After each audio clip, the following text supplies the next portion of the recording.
Hi. Good evening, sir. How are you tonight?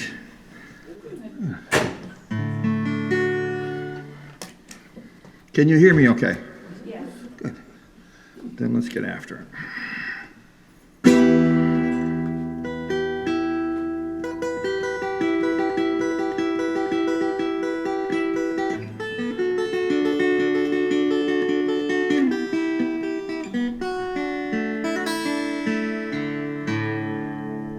Near Bainbridge town in the county down, one morning last July, down a boarding green came a sweet colleen. She smiled as she passed me by. She looked so neat from her two bare feet to the sheen of her nut-brown hair. Coaxing elf had to pinch myself to be sure I was really there.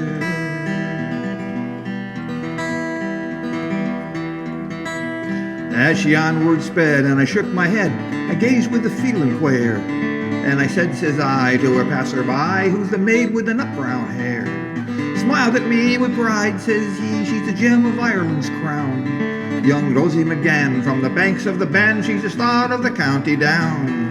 Bantry Bay to Derry Quay, from Galway to Dublin town. No maid I've seen like the sweet Colleen, met at the county down. At the harvest fair she'll surely be there, and I'll dress in my Sunday clothes, with my shoes shone bright and my hat cocked right for the smile from my nut-brown rose. No pipe I'll smoke, no horse I'll yoke, till my plough is rust-colored brown, and a smiling bride by my own fireside is the start of the county down. Bantry Bay to Derry Quay, from Galway to Dublin town. No maid I've seen like the sweet Colleen, met at the county down. Bantry Bay to Derry Quay, from Galway to Dublin town.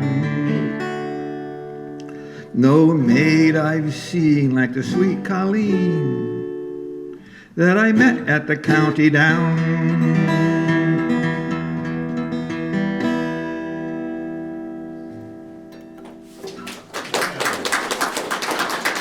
Thank you, thank you.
Thank you. The first one was a traditional Irish tune called Start of the County Down. And whenever I played that, I look up and I can see the Irish folks trying to sing along if they could remember the words. But as long as, there's a lot of words tonight, so as long as one of us remembers the words, we're going to be good. You can just sing the parts you remember. The second one is a traditional English tune called Greensleeves. Most of the year it's called Greensleeves. It goes back to the 1600s in England. We take it out at Christmas time and we drop another set of words up on top of the rhythm and the melody, and we call it What Child Is This? In the music world, when you take a melody and you put something else on top of it, that's called piggybacking a song. It's kind of like the children's songs, A, B, C, D, E, F, G, and Twinkle, Twinkle, Little Star, and all that. They're all the same music, just different words. That's piggybacking. So Greensleeves is piggybacked into What Child Is This? So if you heard me play it tonight, you heard me play Greensleeves. If you hear me play it in December, I'm playing What Child Is This? But I'm not changing much when I do that. So we have been to Ireland and we have been to England, and we are going to touch all four of the Celtic lands tonight.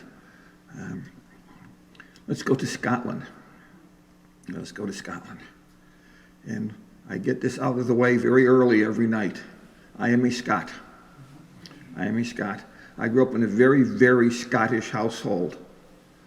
My dad was a drummer in a bagpipe band. And as a child growing up, the music that played in the house were bagpipe records and old Scottish folk song records and the like. And that's just kind of what I grew up listening to. Many of the pieces of music you hear tonight will be things that I first learned as a wee lad when I was growing up. And tangenting, because this is probably the only time in my life I can ever say this, when I was first a wee lad, like a really tiny wee lad, I lived about a half a mile from here. So I'm actually looking at it. It's over that way somewhere. And until I was about 2 years old, and then we moved away. But the first place I lived was just up the street in East Longmeadow. So that's very cool. Oh, when I became a dad, I have 3 small boys. I raised my small boys the ways that I was raised because that's what you do. That's what you understand. That's what's normal for you. So we would get ready to go off on the family adventure, and I would back the car out of the driveway. We had graduated from records to cassette tapes by then, and I would pop in a cassette tape of bagpipe music, and off we'd go. What adolescent boy doesn't want to be in a car with dad for 6 hours listening to bagpipe music? It made perfect sense to me. But I tell you all that to tell you this. My birthday rolls around recently, last year or so, and I went out to the mailbox, and in the mailbox was a small package from one of my sons who now lives in South Carolina. And if you're a parent, your first thought is, isn't that lovely? He remembered me on my birthday. I took it in the house and I put it on the counter and I opened it up ever so carefully. And inside that small box was another small box from Ancestry.com. So I called my son and I said, thank you for remembering Dad on his birthday. That was very kind of you. What's the point? And he said, well, Dad, the point is this. When my brothers and I were growing up, we had to listen to Scottish this and Scottish that all the time. And now we're going to find out exactly how Scottish you really are. I knew that the odds were in my favor. I didn't know exactly what they were going to be, but I knew that the odds were going to be in my favor. And I am proud to sit before you tonight and tell you that according to the very, very smart people at Ancestry.com, who get paid a lot of money to figure such things out, I am 83% Scottish. That's a big number. Those of you who are parents will also know how much fun I had making that phone call back to my son. I got the test results, 83%, click. So let us go to Scotland. Let us go to Scotland. In the middle of the 1800s, there was a period of time in Scotland that we know as the Highland Clearances. And the Highland Clearances happened this way. In the middle of Scotland, all the land in the middle of Scotland north, up all the way up, both coasts, all the way up into the outer islands, the Hebrides, the Shetlands, up to the Isle of Skye, all of that land was owned by just a handful of landowners. They owned massive, massive tracts of land. And they broke that land up into smaller pieces of land that they called crofts. And the people that lived there were crofters. And the crofters there were just like the sharecroppers were here. They had a small piece of land, and they would raise vegetables or animals, or they would do something with the land in order to sustain themselves and their family. And then every year they would take some of the money that they earned, and they would go back to the landowner and pay him a tax for the use of the land. That worked really, really well for hundreds of years. But in the middle of the 1800s, the landowners got together one day and they figured out that having one really big piece of land was financially much more beneficial to them than having thousands of small pieces of land. We need to consolidate our land, but to do that, we need to get rid of the people that are living there. That was actually pretty easy to do back then because you could bring in the British Army, and the British Army would do just about anything you'd want them to do, especially attack the Scots. They liked that part. So in they came, and they went after the crofters. They attacked them. Many of the crofters resisted and tried to fight back. They were killed.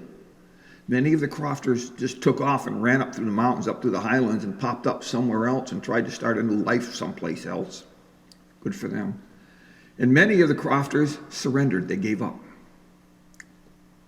Those that gave up and surrendered were captured, and they were taken to the coast and put on ships and sent away from Scotland. Those ships came across the ocean, and many of them first hit land in what we know today as the maritime provinces of Canada. The light's coming on now, isn't it? If you go up to the maritime provinces of Canada today, you'll find a lot of people of Scottish descent up there. That's how they got there. A lot of the ships came across the ocean up the Cape Fear River into the port of Wilmington, North Carolina.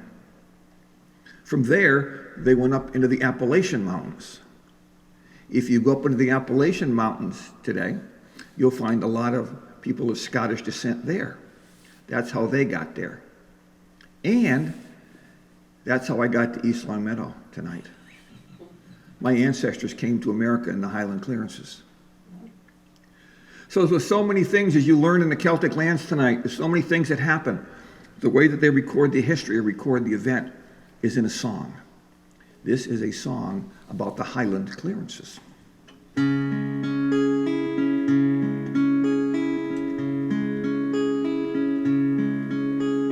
Hush, hush, time to be sleeping. Hush, hush, dreams come creeping. Dreams of peace and of freedom. Don't cry in your sleep, bonny babe.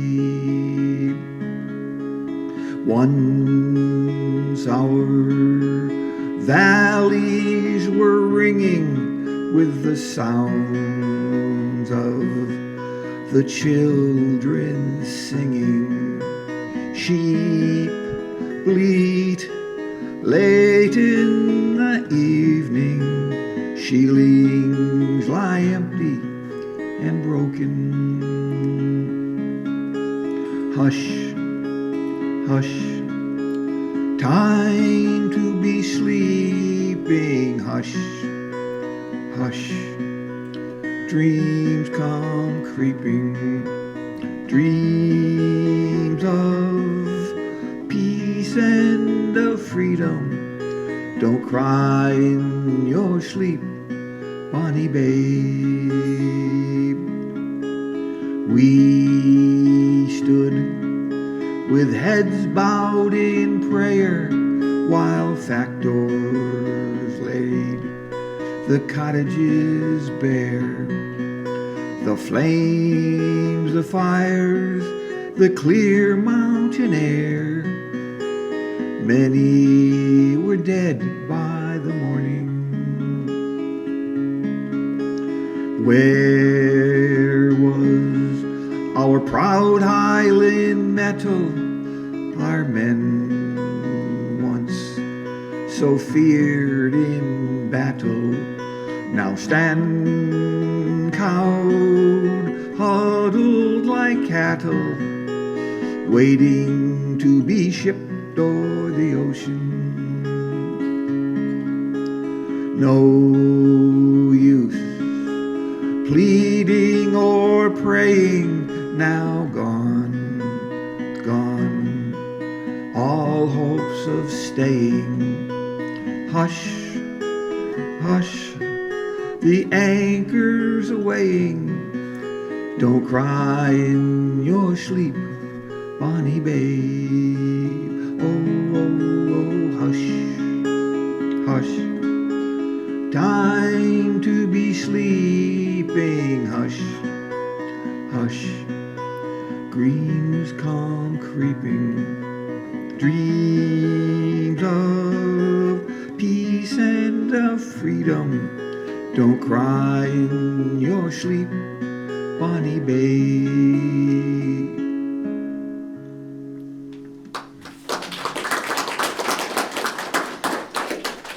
Thank you. That was a cheery one, eh? We tend to think of Celtic music as these fiddle tunes that roll by at 180 or 200 beats a minute, or the bang the glass on the bar and spill the beer all over your shirt songs. And that's a lot of it, and that's all good stuff, but there's so much more. There's so many stories that don't get told, and so much that doesn't get played much. So that's kind of what we're going to do tonight, is tell stories and hear what life was really like back then. And here, excuse me,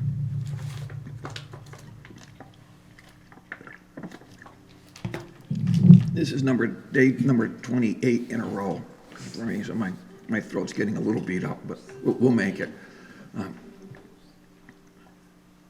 In 1851, Michael Considine was born in County Clare, Ireland.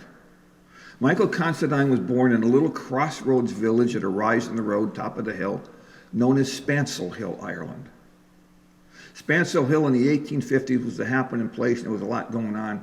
Not so much today. Spancel Hill is not quite as popular as it used to be. But in 1851, Michael Considine was born, and as he grew up, he realized, as so many other young men did back then, that there was no future for him in Ireland because of the potato famine and the sickness and all that was happening there. And he was going to make something of himself in the world. He needed to get out and go someplace else. So across the ocean he came, and he went into Boston. He spent less than a year in Boston before coming to the conclusion that there were a lot more Irish lads looking for work in Boston than there was work for them. And if he was going to make something of himself in America, he needed to go someplace else. He had heard of the gold rush in California and the resulting prosperity. So across the country he went. Michael Considine settled in San Francisco, spent the rest of his life in San Francisco. And Michael Considine died in San Francisco in 1873. He was 22 years old. History does not tell us what Michael Considine died of. Back then, they didn't write such things down. It just wasn't done. But history does tell us this. When Michael Considine was dying, he was dying of something progressive, and he knew that he was dying, and he knew that he did not have long to live. And that made him very sad for a couple of reasons. The first and most obvious reason is that he was 22 years old when he was going to die, and that would make anybody sad. But the second reason was he knew that he was never going to get back to his village in Ireland and see his family again. You see, when the immigrants came here from Ireland, especially in the 1800s, it was a mark of their success in America to have enough money and enough resources to go back to Ireland, go back and visit your village and see your family and your friends and say, look at me, I went to America and now I've been a success, I've got money, I can come back here and see you. It was almost like the hero returning to the village. And that was never going to happen for him. And that made him sad.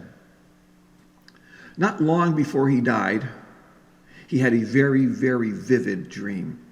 And in that dream, he went back to Ireland. And he did all the things in the dream that he would have done had he been able to go there. He saw his family, he saw his friends, he went and looked at the house that he grew up in. He even went and found his old girlfriend and checked in on her. It was a wonderful dream. And when he woke up in the morning, he remembered the dream. And he made a series of notes while he remembered the dream. And he took those notes and he turned them into a poem. Michael Considine, with all he had going on, had the foresight to take that poem, put it in an envelope, and mail it back to his nephew in Ireland. That is the reason that the poem survived all of these years, because if he hadn't mailed it back, if he just left it on a table wherever he's living, when he passed away, then he would have come in and scooped it up with all the rest of his stuff, and it would have been gone. But he managed to save it by sending it to his nephew. So this is Michael Considine's poem.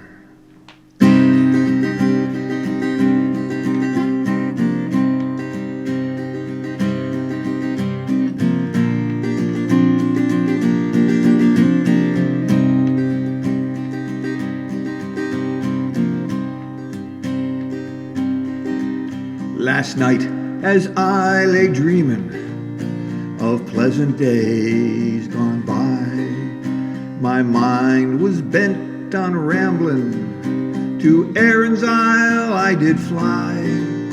I stepped aboard a vision, and I sailed off with a will, till we gladly came to anchor at the cross on Spancel Hill.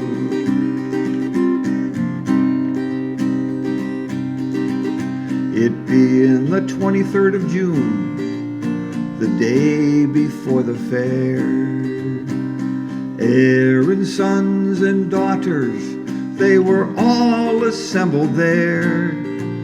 The young, the old, the stout and the bold, they came to sport and kill.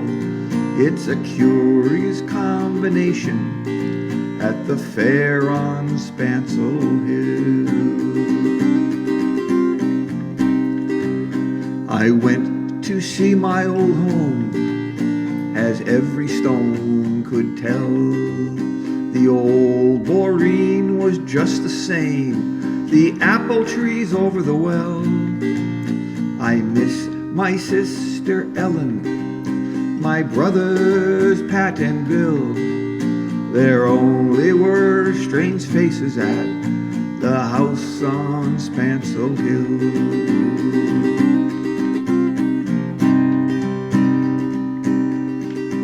I went to see my neighbors to hear what they might say. The old were getting feeble, the young ones turning gray. I met with Taylor Quigley, he's brave as ever still. He used to mend my breeches when I lived on Spancel Hill.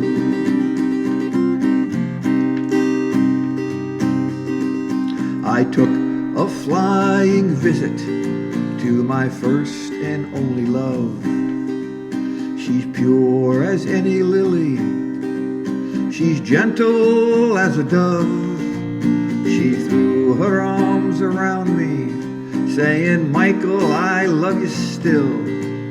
She's Mac the ranger's daughter, she's the pride of Spancel Hill.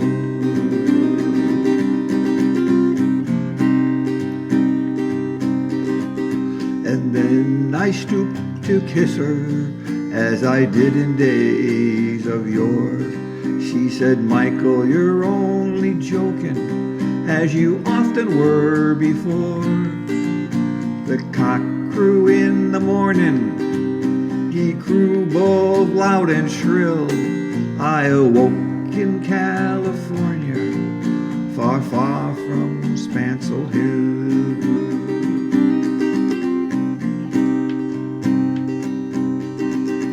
And then my vision faded, and tears came to my eyes.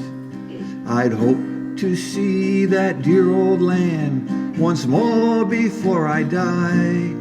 May the joyous King of Angels his choicest blessings spill on that glorious piece of nature, the cross on Spancel Hill.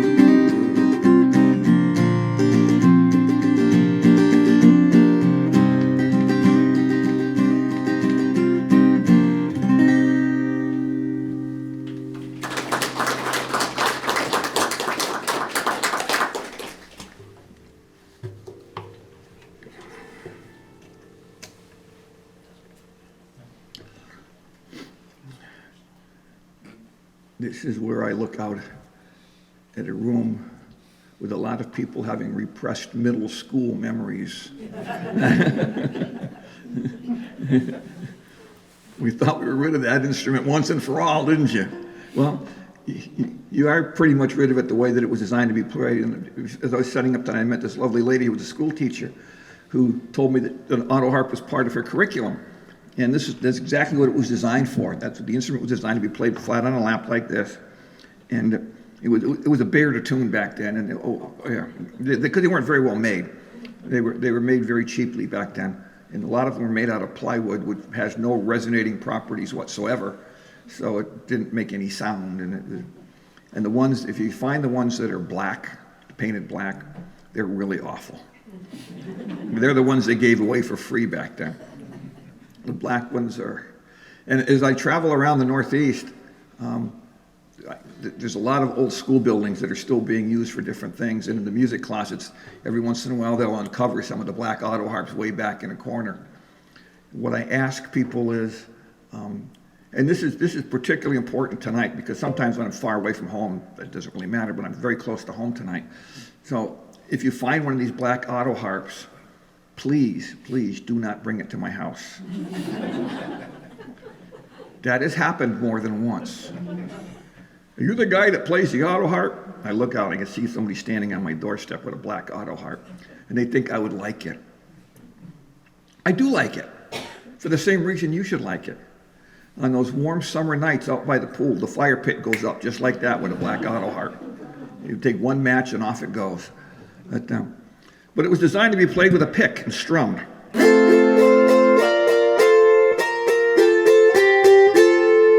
Didn't sound anything at all like that, but that was the concept and that's how it was played.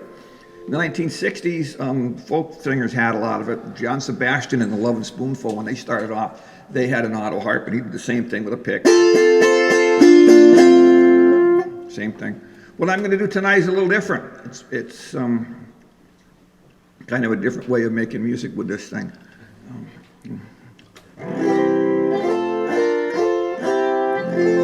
going to finger pick it, just like you finger pick a guitar or a banjo or an auto harp or anything else. And wish me luck. I saw this done on YouTube once.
pretty cool, wasn't it?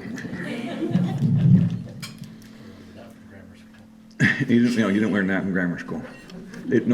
Nobody was doing that in grammar school. Let me take you behind the magic curtain for a moment and see if I can explain to you very quickly what is happening and how it works. And this is going to be somewhat the equivalent of Penn and Teller taking you and showing you how they do the magic trick, and you still can't do it. But there are 37 strings here. 37 strings.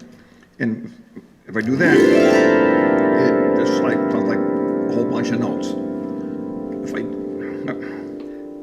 I do this and push one of these buttons down, it sounds very pretty. Each one of these buttons creates a different musical chord. There's 13 buttons, and it creates that chord by the little pieces of felt on the bottom of the buttons, and it goes down and sits on some of the strings, mutes them out, and it's notched to allow some of the strings to ring. That's kind of a really simple way of explaining it. So if I do this, that sounds pretty. I'll do it again, but I'll go slowly. And if you listen, you'll hear the strings are muted out. They'll make like a clicking kind of sound.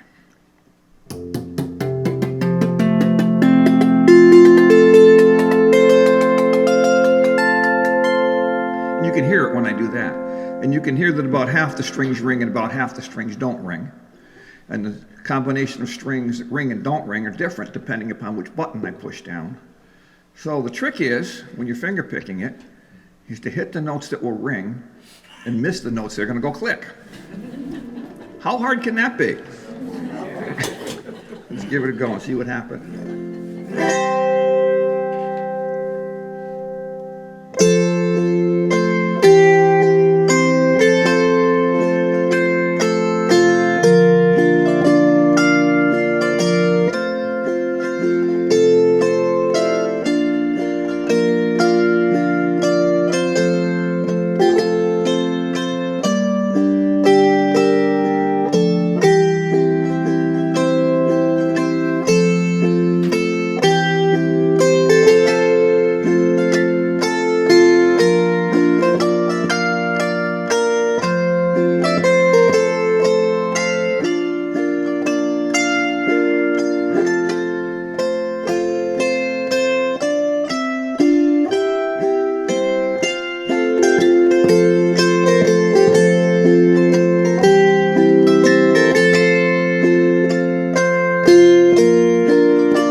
I have no idea how I do it. It is kind of like magic in its own little way. World War II was breaking out, and over in Scotland, in the southwest corner of Scotland, was a little village called Campbellton, Scotland. And in Campbellton, Scotland, there was a man named George McIntyre, and George McIntyre was a member of the village bagpipe band. Every little village in Scotland to this day has their own bagpipe band, and back then, George was in the Campbellton band. But when the war began, he wanted to do his part, so like so many other young men, off he went and joined the British Army to go fight the Great War. He was not there for very long before he was captured, taken prisoner, and held in a German prisoner of war camp for the rest of the war. He spent his time in captivity playing his bagpipe tunes over and over and over again in his head. It was a way of keeping himself connected to the band, connected to the village, and most likely connected to his sanity the best way that he could. While he was there, he composed a bagpipe tune in his head. And when he got back to Campbellton at the end of the war, he taught it to the boys in the bagpipe band. And if you go to Scotland today, when the pipe band is coming down the street, you just might hear this one. It's very popular over there. He calls his tune The Hills of Argyll.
Thank you.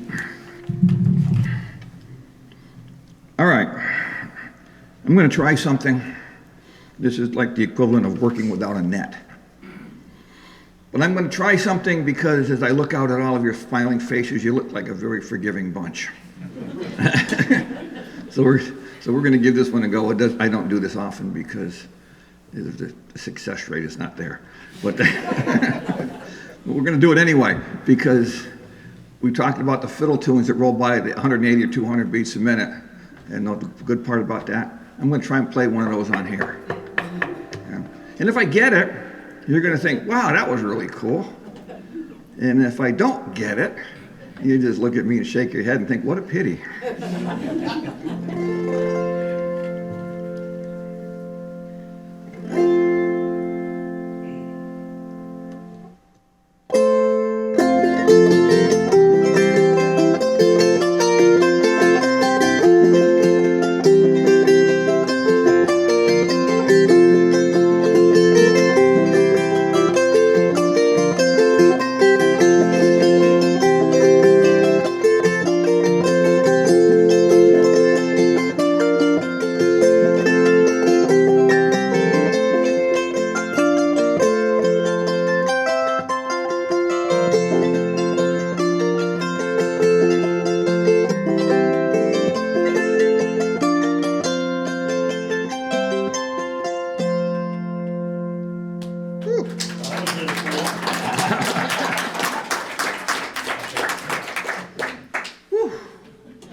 It's times like that I think I should be charging by the note.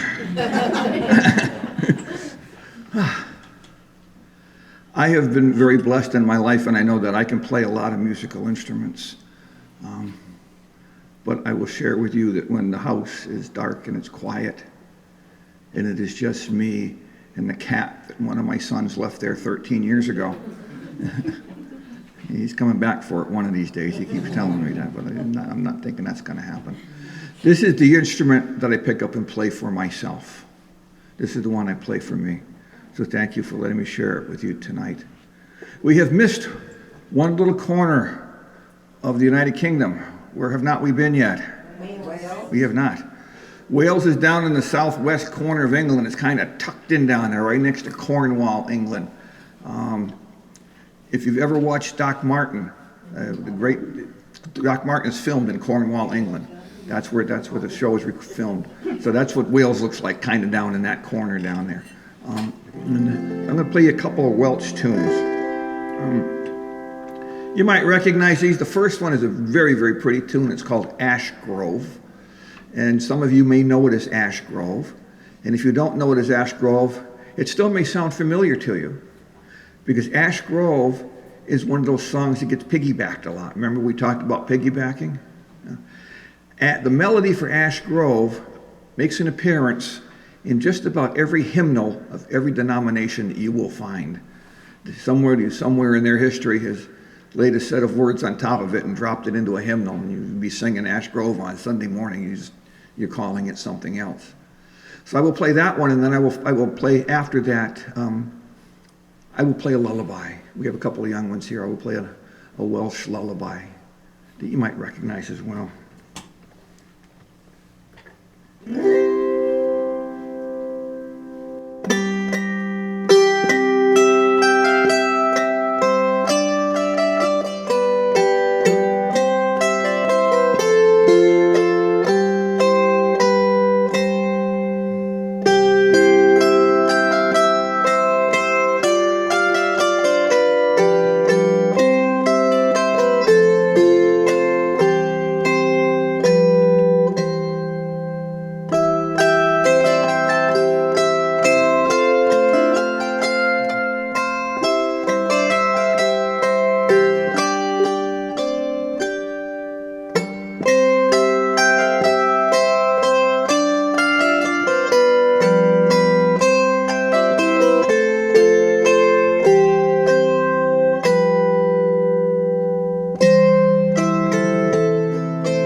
Thank you. This one is special, and thank you for letting me play it. My promise to you is this as we move on. Before we wrap this up tonight, I will pick this up one more time and play it for you again, because it's just that special. But we're going to go forward here. Stay.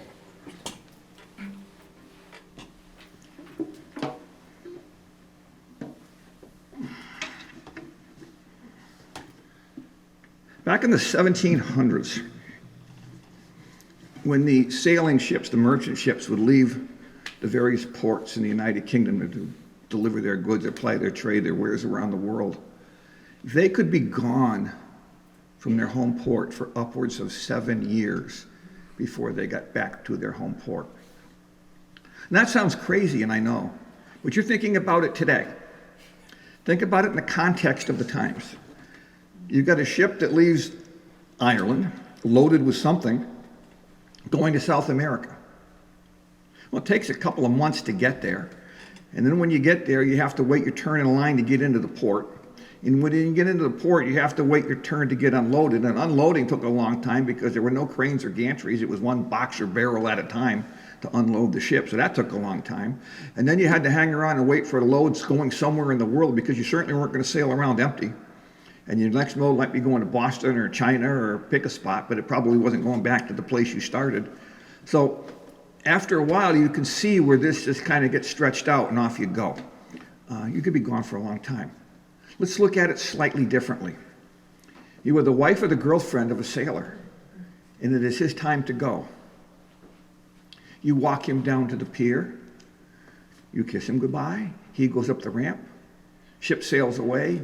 You wave. He waves. And then you go home. And you wait for up to 7 years to see if he comes back. Sometimes he did. Sometimes he didn't. If he didn't come back, it's quite likely that you never knew why. There were no cell phones back then. There were no real means of communication. There was no wireless things that you could, from the ship. You were just gone was gone back then. The ship might have sunk. The pirates might have taken over the ship and killed him. He might have found somebody that he likes better in another port. I'm sure all those things happened. But, the gone was gone.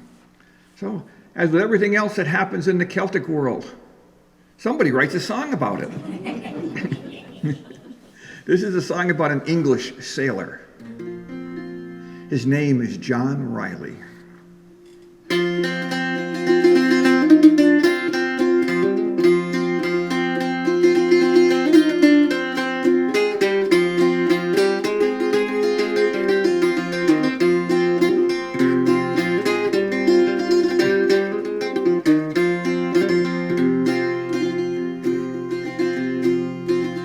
Fair young maid in her garden, strange young man came riding by, said, fair young maid, will you marry me? This then, sir, was her reply. No, kind sir, I cannot marry thee. I've a love, he sails the deep salt sea. He's been gone these 7 years. Still no man shall marry me.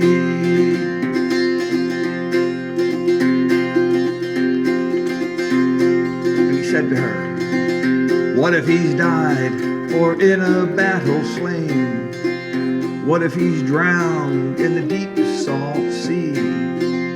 What if he's found another love? He and his new love both married me. She answered him, if he's died or in a battle slain, I will die when the moon doth wane.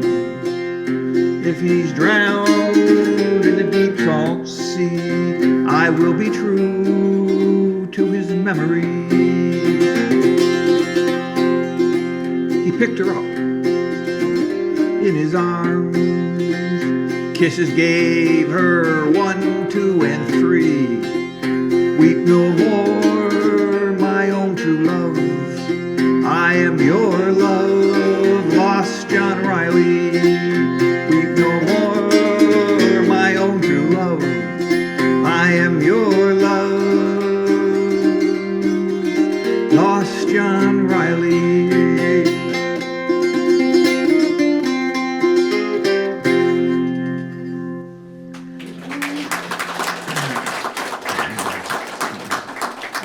Okay, you have been sitting very nicely for a long time. Thank you. We have come to the part that you have been waiting for since you came in and parked yourself in your chair. You just didn't know that you were waiting for it. But here we are. This is the time when you get to sing for me. Won't this be fun, eh? You can do this. You can do this. I'm going to give you, I know that the people in East Longmeadow are well above average, and singing 5 words is not a problem for you. All right. 5 words. 5 words, part of a chorus, you're going to do this, but I want to tell you the backstory. I told you that I grew up in a very, very Scottish household, and about my dad, the drummer in the bagpipe band and all of that. And a lot of the Scottish records that would play in the house, the bagpipe records, a lot of them were marches. Very regal marches. And when the marches came up, my dad would march around the house. My dad's name was Donald, and a very, very Scottish name. He would march around the house. Marching right alongside him would be his friend Johnny Walker. And he'd be right. You know him, do you? And Donald and Johnny Walker would march around the house, and as a wee lad growing up, I would just watch this and try and stay out of the way of everything that was happening. But there was one song that when it came up, I knew that it was going to get played over and over again. Remember when you used to pick up the arm of the record player, put it back and put it back and put it back? Yeah, it would happen over and over and over again. Song about a man named Donald. And this Donald lived a long time ago up on the northwest corner of Scotland on the island of Skye, which is maybe the prettiest place in the universe. It's just spectacular up there. And he left Skye and he went to London on vacation, which was very unusual back then because the Scots didn't go to England because they didn't have much use for the English, but off he went to England on vacation, down to London, wearing his kilt. And the women in London especially were quite taken aback because they'd never seen such a thing as a man wearing a kilt. They didn't understand what all that was wrapped around him. They expected that somebody came down, he would be wearing trousers like the Englishmen wore trousers. And everywhere that he went, the women would just look at him and say, "Donald, what are your trousers?" And somebody wrote a song about it. And you're going to help me sing the song. We're going to sing the song about Donald and his kilt and his lack of trousers. Those of you with small children, it's fine. It's going to be good. We're not crossing any lines here, I promise. So I'm going to sing the first line of the chorus. Then you will sing back to me the second line of the chorus. And then I will do the rest. Fair enough? So the first line of the chorus is mine. This is my part. I will sing to you, "Let the wind blow high."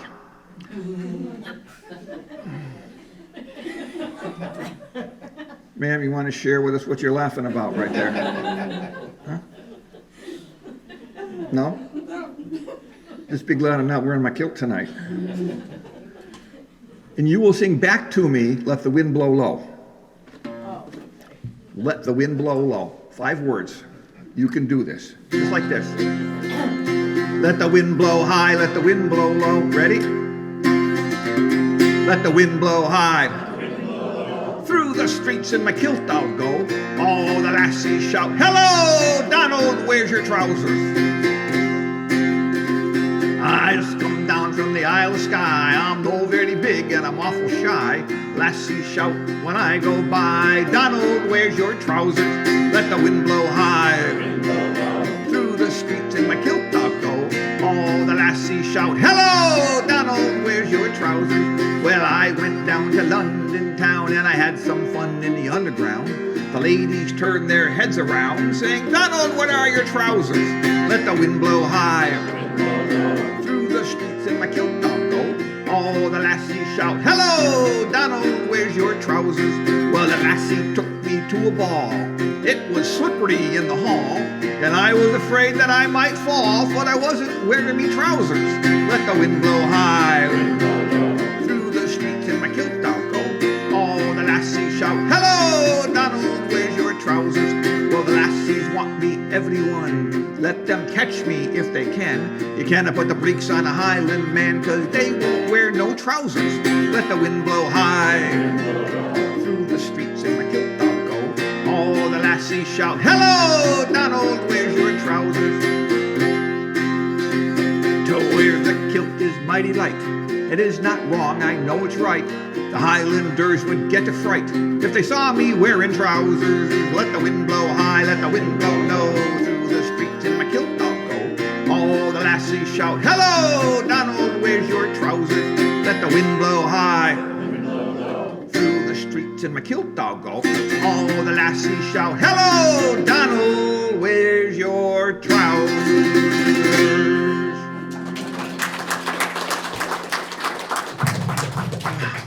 Wow, that was really good. That was so good that I'm going to reward you with another sing-along. And this time, you're going to get the whole chorus, not just a little piece. I'm going to give you the whole thing.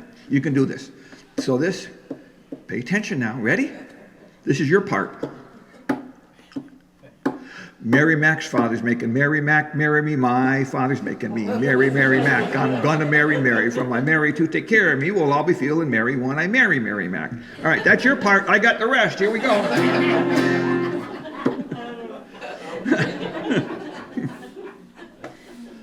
I guess not, huh?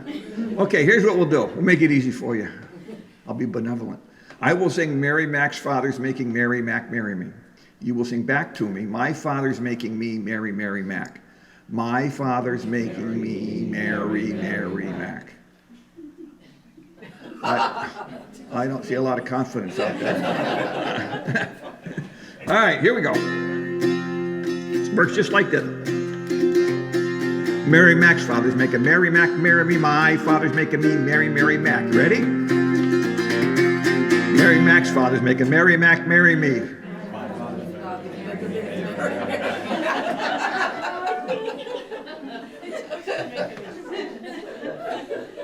Wow, look at the time.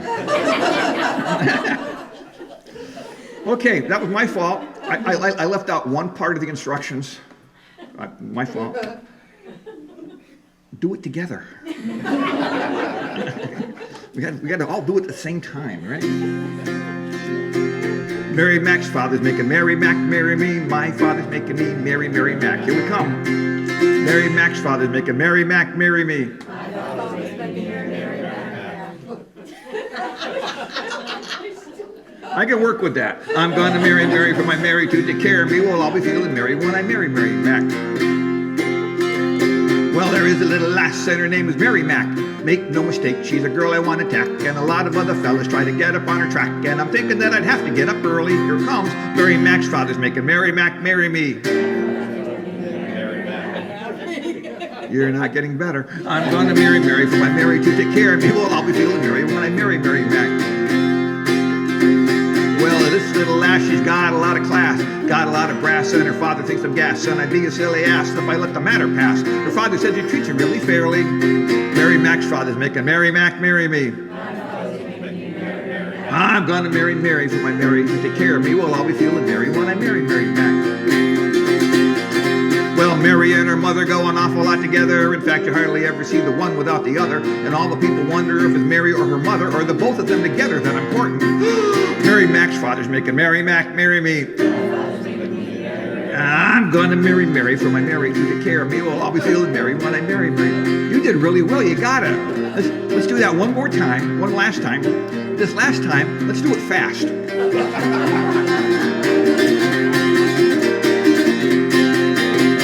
Mary Mac's father's making Mary Mac marry me. I'm going to marry Mary for my Mary to take care of me. Well, I'll be feeling Mary when I marry Mary Mac.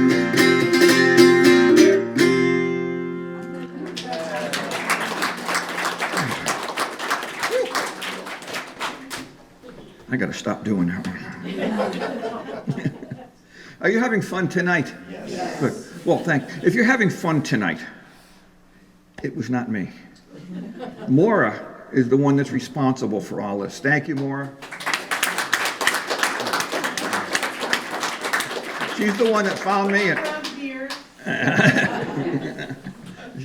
She's the one that found me and got me over here. It's a joy to play for you tonight. But this is on her, not me. Yeah. I just sit in the chair and do my thing. And she had to make all the logistics and arrangements and all that kind of stuff. So thank you. Thank you. I'm going to play for you. Let's go up here and do this one.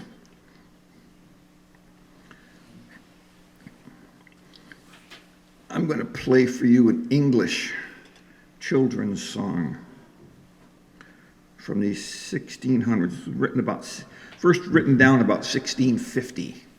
This is the first kind of recorded instance of this song. It's an English song. It's called The Elfin Knight. The Elfin Knight.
Thank you.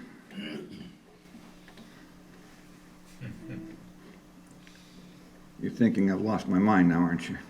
I told you I was going to play the Elfin Knight, and I played Scarborough Fair. I thought that was another name for it. No, I played the Elfin Knight. The song that you know is Scarborough Fair began in the 1600s as a children's song called the Elfin Knight.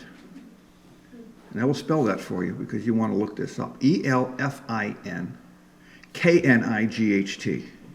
Loosely translated from the 1600s to today, the Elfin Knight means small boy or wee little lad or something along those lines. It's the Elfin Knight. The folk process, which is the way that folk songs move through time and get passed on from minstrel to minstrel and all that, is when the songs change. So the song that started off, the minstrel would come to your town and he would play the song and then he would leave, and your local guy would play the parts he remembered and make up the parts he didn't remember, and pretty soon the song was just ever so slightly different. So every time the song got moved and played, it became slightly more different. And over several hundred years, the Elfin Knight morphed into Scarborough Fair. And about 1900 is when it stopped being called the Elfin Knight and started to be called Scarborough Fair. But there's a Wikipedia page for the Elfin Knight, and on that page you can find the original words from the 1600s, which is very cool. So you read through those words, and you won't find a lot of it, but you'll find bits and pieces here and there that you'll read it and you go, oh yeah, that's in Scarborough Fair. This little piece here and that little piece there. It's all in Scarborough Fair. And that's how it happened. The part that you recognize, that guitar part in the beginning, that should have alerted all of you to what was going on very quickly, was not written by Paul Simon. It was written by an English folk singer named Martin Carty in about 1949, long before Paul Simon was going anywhere and playing anything. Martin Carty is an English folk singer. He's almost 90 years old. He's still out traveling around England playing and singing his songs, and God bless him for doing that. But when Paul Simon got out of high school, he was 18 years old, and he wanted to be a folk singer, and he decided that learning to be a folk singer, a good place for him to do that would be in London, because the folk scene in England was very popular back then. So over he went, and he hooked up with Martin Carty, and they traveled around England together. And Martin Carty taught him the arrangement of Scarborough Fair that Paul Simon brought back here and made very famous. So that's where that one came from. In 1855, John Hunt left his family home in Ireland and came to the United States. He settled in Aberdeen, Maryland, which is just a little bit north of Baltimore, Maryland. He got married, got a job, he had a family and a house and all those things. He spent the rest of his life in Aberdeen, Maryland. John Hunt died in Aberdeen, Maryland, and John Hunt is buried in Aberdeen, Maryland. As I tell you the story and play for you the song that goes with it, please keep in your head that when John Hunt came to America in 1855, he was 13 years old. Put that in perspective for a moment, and let's think about our 13-year-old child or our 13-year-old grandchild or our 13-year-old niece or nephew or just a 13-year-old kid who lives down the street. Leaving home, going to a country where they don't know anybody, and they have absolutely no idea at all what they're going to do once they get there. They just know that if they're going to literally survive, they need to get out of Ireland. They need to come to America. John Hunt was just one of thousands, tens of thousands that came here. He never went back and he never saw his family again. He was another one that never made it home. Back in Ireland, John Hunt's father was a man named Brian Hunt, and Brian Hunt could neither read nor write. But every year he would go next door because the village schoolmaster lived next door. And every year he'd go over there and he'd dictate a letter to the village schoolmaster. And the letter would be like the old Christmas letter was here. Who got married, who had kids, all the things that we do today instantly with a text message, they did once a year with the annual family letter. And every family letter included a request for John Hunt to come home, see his family, and he never did. Jump ahead to about 1972, and a man named Peter Jones is cleaning out a house in Aberdeen, Maryland. And in that house, he finds a stack of old papers. Those papers were the letters that had been written to John Hunt over 100 years earlier. There's 21, I think, in the series, something like that. Peter Jones took those letters and he laid them all out and he figured out how to put them in the chronological order to make the whole thing kind of fit and flow. And then he condensed it a bit and he turned it into what we know today as the Ballad of Kilkelly, Ireland, the story of the Hunt family.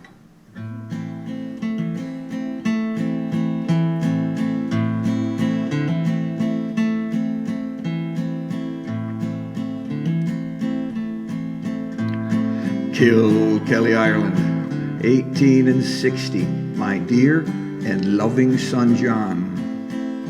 Your good friend the schoolmaster Pat McNamara, so good to write these words down. Your brothers have all gone to find work in England. The house is so empty and sad. The crop of potatoes is sorely infected, a third to a half of them bad. Your sister Bridget and Patrick O'Donnell are going to be married in June. Your mother says not to work on the railroad. Be sure and come on home soon.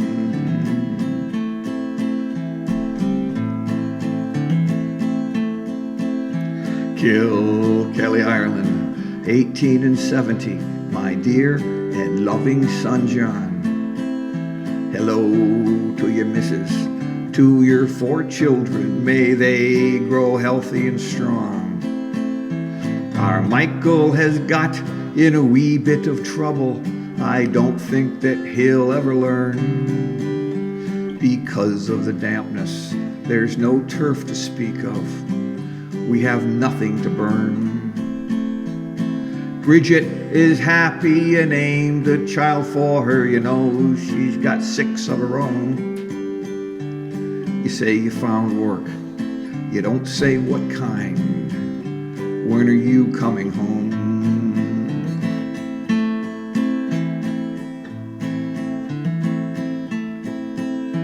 Kilkelly, Ireland, 1880, Michael and John, my sons.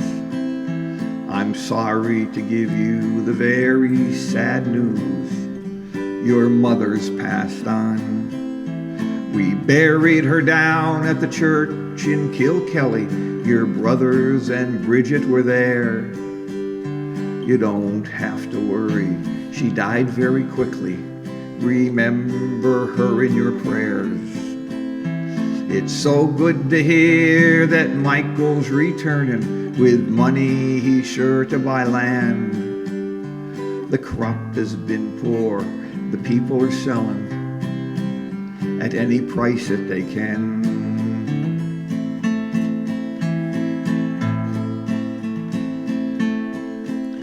Kilkelly, Ireland, 1890, my dear and loving son John. I suppose that I must be close on to 80. 30 years you've been gone. Because of all of the money you sent me, I'm still living out on my own. Michael has built himself a fine house. Bridget's daughters are grown. Thank you for sending your family picture. They're lovely young women and men. Why don't you think about coming to visit? A joy to see you again.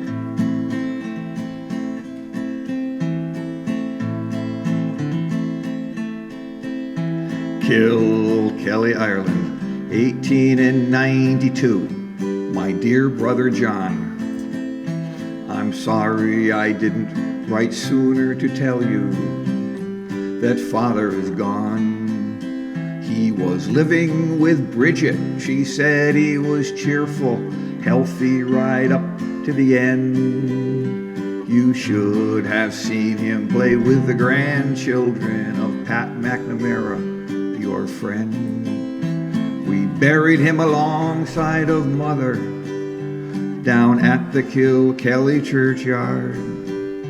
He was a strong and feisty old man, considering his life was so hard. It's funny the way he kept talking about you. He called for you at the end. Why don't you think about coming to visit? We'd all like to see you again.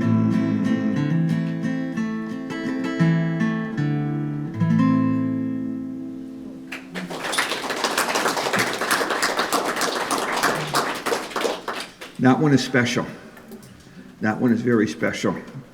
And over the years and the decades of doing this, that song has attached itself to me. And it is one that gets played every day. And I tell the story every day. And as long as I'm able and capable to sit in this chair and do this, I will continue to tell the story because it is that special and that important. But let me share with you another reason that it's attached itself to me. About 17 years ago now, I had the opportunity to see and to transcribe the letters. That was a wee bit of a challenge because the paper was yellowed and faded and smudged and all of the things that 100-year-old paper can be. But I got it. I got most of it. And a couple places I had to leave blank spots, and there's a couple places I had to guess at a word, but I got most of it. So, in the back of the room, before you leave, there's cards on the table back there with my picture on them. On the other side of the card is all kinds of the words, and some of those words are my website address. And if you go to my website, you will find that there is a page there for Kilkelly, Ireland. It has its own page on the website. And on that page, you will find the transcriptions of the first and last letter. So they are there for you to read and see what it was like in the language of the times. And that can be a little challenging to figure out exactly what they're saying sometimes because of the way they spoke and wrote back then. But they are there for you. And if that fires off your curiosity, there's one of those email button things there that you could push that should pop up an email window on your computer, all addressed to me. And all you have to do is fill it in, tell me that you've met me in East Longmeadow, and my gift to you, my thanks for coming tonight, will be I will send you a PDF file of all of the letters. And you can have all of the letters, and you can read them and share them and do with them as you wish. That is the reason I have them, is to share them. So that opportunity is there for you. Because they're on the website and because that opportunity is there, I hear from people all over the world, as you can imagine. People hear the story, they hear the song, they Google, and up I come. So I hear from people all over the world, and over the years I have sent the letters via email, obviously, to pretty much every corner of the world. And I'm always happy to do that, and quite often I get the responses back after they've read the letters and they tell me what they think about it. And it's just really very interesting for me to do that. But I'll share one with you. 7.5 years ago, I got an email from a gentleman who lives down in the bottom left-hand corner of New Jersey, that little space between, it's not mine, my keys are not in my pocket. He lived in that little space between Atlantic City, New Jersey, and the Delaware border. There's a couple small towns, and he lived in one of those towns down there. And he had Googled Kilkelly letters and found me, and would I send him the file of letters, and of course I did that. Do you remember the part of the song about the brother Michael? Michael got in trouble, then he came back and got a house and straightened himself out and all of that. This man is Michael Hunt's great-great-grandson. The Hunt family knew the song, they knew the story, but they did not know that the letters still existed in any form. So I was able to give the Hunt family the letters. And over time, over the ensuing years, I communicated a lot with him. The story that I told you about John Hunt in the beginning, a lot of that came from my communications with him and filling me in on the family lore and all of that. So now you're starting to see why that one's become so important to me, and that's why I play it every day, because it's just that special a song. But I play it every day, and I have played that song in rooms full to the walls of Irish grandmothers. You can imagine, maybe, what that is like. Yeah. So I'm going to share something with you about Irish grandmothers that I have learned from sitting in the front and looking out. The song, it generates emotion, and that's a good thing. As I play the song every night, I look out and I watch the emotion building in the room. That's okay. That's supposed to happen. If it doesn't happen, I'm not telling the story very well. Now, that would be on me. We did it tonight. We got it tonight. So when you play it in front of the Irish grandmothers, I look out, and I've learned that an Irish grandmother can hide an entire box of Kleenex on her person. We all know somebody like that, don't we? I will start playing the song, and I get to about the third verse, and I look up, and we're down here and up here and up there. And when you look at the back of the room, and they're passing the Kleenex back and forth back there, it looks like it's snowing in the back of the room with all the Kleenex shuffling around back there. So please, if you have any interest at all, please take advantage of it and look at the letters. It's great.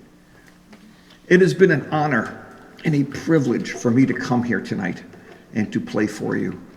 And thank you for spending your evening with me, and thank you for making all of this happen. I'm back to the harp, and I'm going to play you a couple more on the harp as I promised. I will be around in the back somewhere if you want to say hello or whatever. There are some CDs back there, and any CDs that you take home, I don't have to, so I appreciate that. I will be around, and I thank you for coming. I will play for you an Irish sailors tune called South Wind, which is very pretty. And then I will finish us off tonight with the song that gets played last at the Scottish sessions all over the world. When the Scottish musicians get together, we always play the same thing last. Doesn't matter where we are, where we're playing. The song gets sung at the end of the year in America. I have no idea why, but it does. It was written by Robert Burns, so you'll know it when I play it. But thank you for coming tonight, and please be safe on your way home.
Thank you, thank you, thank you.